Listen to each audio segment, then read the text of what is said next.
Hey everyone, this is my review of a book that I've been waiting months for to come out. It's called The Serial Killer's Daughter by Carrie Rawson. She is the daughter of the BTK strangler, BTK killer, and I followed his case since the story broke back in 2005. Not really much to follow, but there's a whole lot on YouTube about this guy. Um, there's going to be some spoilers on this book review, so if you want to read it unspoiled, then I would suggest to not watch this video. So I pre-ordered this months and months ago, and look forward to reading it. Um, she is, give you a quick backstory, she didn't know it, but the FBI found her DNA sample from a pap smear and matched it to her father's from a crime scene, and that's how he was arrested.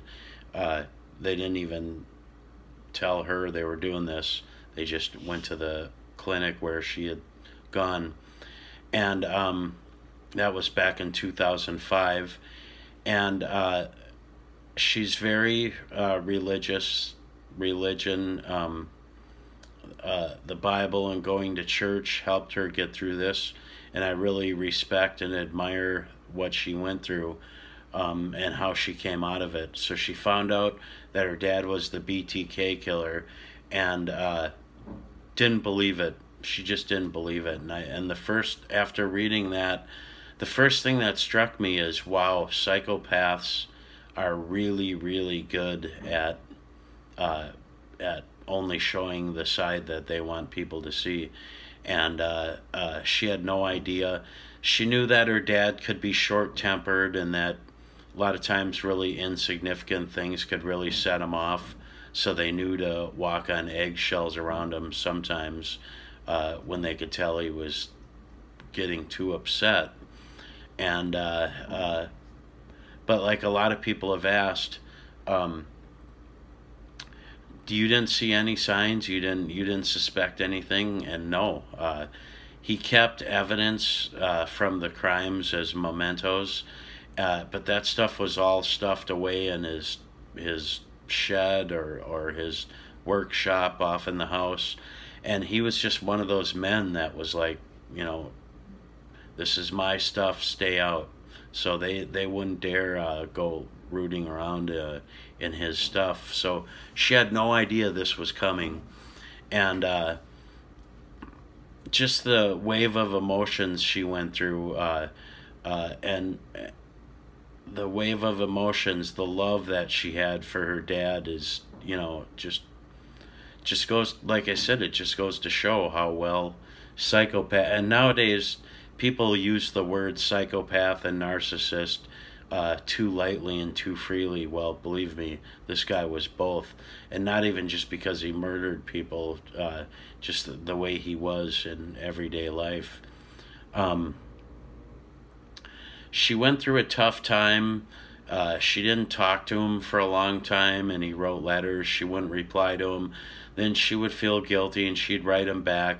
And then she got married. Well, she had already been married, but then she had kids, and, she thought of, that nurturing instinct took over. She didn't want anything to do with her dad because she had kids, and so she didn't talk to him, write to him for a long time. And then she found the strength to heal, to forgive him. I mean, you never stop and think about, when these cases break, the perpetrator's family, what they go through. Imagine, let's say, here's what happens to her. She moves away, the case breaks, she flies back home, and she walks in the airport, and every TV screen in the airport is flashing CNN pictures of her dad. Imagine going through that. It's just inconceivable. And she flew home, and they fled their home, went to some relatives, and just, this book is very well written. She speaks from the heart. I have a lot of respect for Carrie Rawson. You could tell she's a good person. She's not inherited any psychopath genes, I don't think. And she just wanted to tell her story of what this is like. Um, Really, really good book. I highly suggest you pick it up. I don't know of any other autobiographies by a serial murderer's family, you know, kid or their spouse, or well, I suppose Ted Bundy's ex-girlfriend did a book about him, but the kid, no, not any that I know of. So really recommend you pick up this book. Like I said, there is a lot of religion in it. If that's not your thing, you'll have to wade through that. She goes in great deal about a camping trip that they took to the Grand Canyon, and imagine going on a several-day camping trip with a serial killer. Just just crazy. He really he really pulled the wool over his family's eyes, and I think if this case would have happened nowadays, they would have caught him much, much, much sooner. And another fascinating aspect of the case too is just how he was caught. He got cocky, he got mouthy, and sent the police a floppy disk. He asked the police, "If I send you a floppy disk, can this be traced?" They're like, "No, no, we can't trace it." So he sends them a floppy disk, and what's the first thing they do? Trace it to his place of work.